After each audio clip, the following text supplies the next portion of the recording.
All right, so we're going to talk about issues 3 through 5.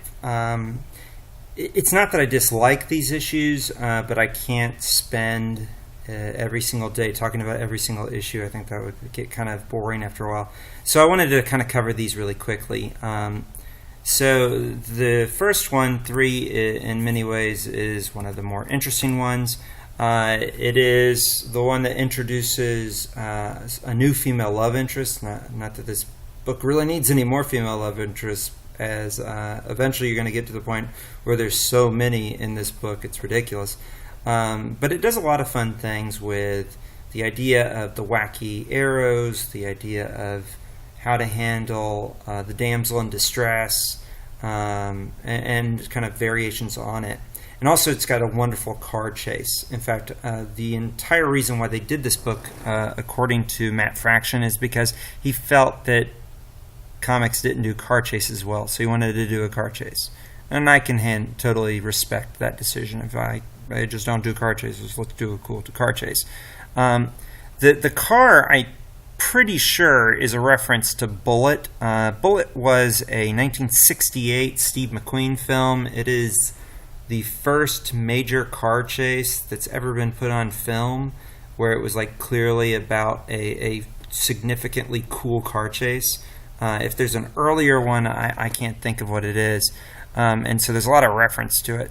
And this issue is just a lot of fun in general. It gets this extremely wacky and awesome image. It's too funny. It's very cheeky, very funny.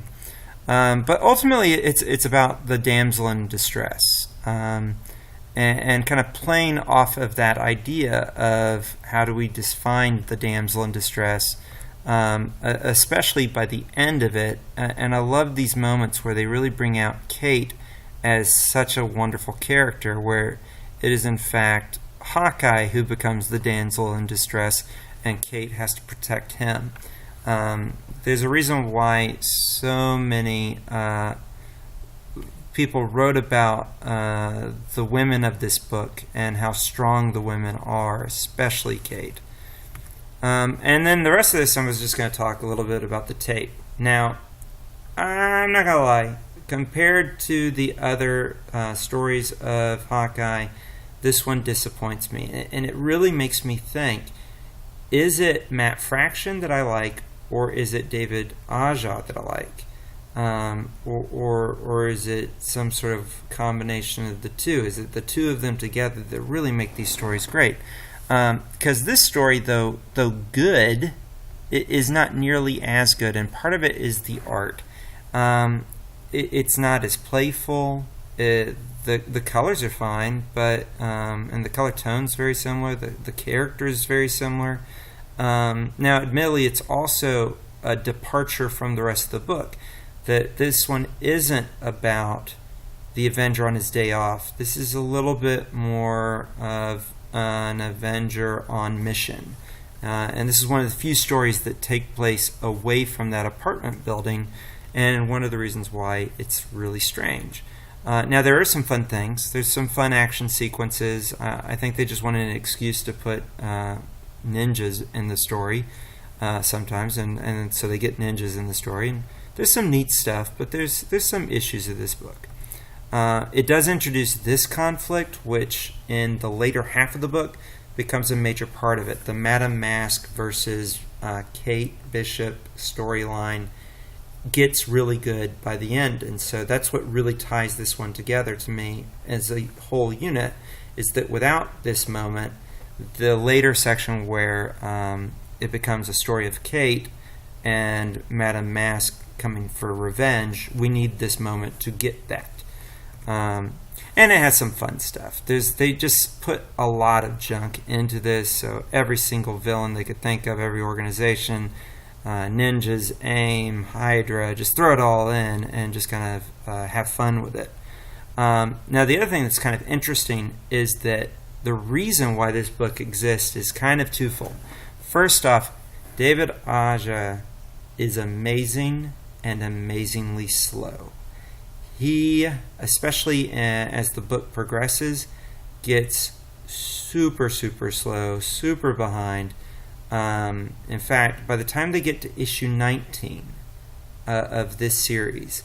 It goes issue 19, and if I'm remembering it correctly, it then went issue. So 19 was by David Aja, 20 was by someone else, and 20 was ready to go. So it was like issue 19, issue 20, and then there was like a 5-month break between issue 20 and issue 21, and then about a 5-month to 6-month break between issue 21 and 22.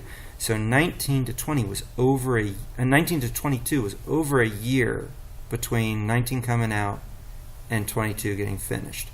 And so they had to, on occasion, find filler artists. So that's one of the reasons why they did this book. The other reason why they did this book is one that you wouldn't know unless you'd read some interviews on Fraction, in which this was actually how the story got started. It was originally going to be a short story, not starring a superhero at all, but instead starring a member of SEAL Team 6. It was going to be a fictional story about the guys that took out some major terrorist who then had to go through some sort of scandal involving it. And I think he wrote it for a magazine or something to that effect. And it was turned down. So he had this idea about this tape that had, harmful information for this like super agent, secret agent, military expert. And so that idea became Hawkeye. You got to keep in mind that this is around the same time the Avengers film was coming out. So Hawkeye was being promoted as an agent of S.H.I.E.L.D. So Hawkeye, Agent of S.H.I.E.L.D. was the original concept to the book. That's what Marvel kind of signed off on. Fraction was going to do a story in which it was going to be Hawkeye, Agent of S.H.I.E.L.D. And I don't exactly know what changed about it, but it did change. And so this idea of Hawkeye, Agent of S.H.I.E.L.D. morphed and altered and changed until they got to this idea of, wait a minute, what if we put this into some other type of story? And so then he started thinking through what kinds of stories he wanted to do. And so the next thing he did was, actually got those out of order. It was actually issue 2 here, which was the first one. That's the Carnival of Crime one, where Kate Bishop first shows up. And so they wrote this issue, and they kind of came up with this issue, and they put this issue together, and they were kind of good to go. And then they did the third issue, which was originally going to be the second issue.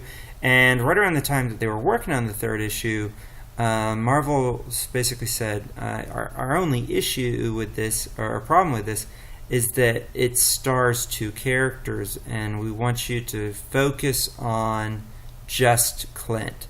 And so he was like, oh, okay. So it kind of went back to the drawing board. So instead of putting out the second issue first, they came out with the first issue. So the order of it was the idea for 5 and 6, then the script for issue 2, issue 3, then issue 1, and then they put them out. And it's this fascinating, like, how do we get to these places? And I think I mentioned this before, but issue 1 was written in one night, right after he had lost his dog. So in many ways, some of the best issues were the ones that he had to do without as much planning on the writing, but ones that took a lot of planning with the art. And I think that's about it.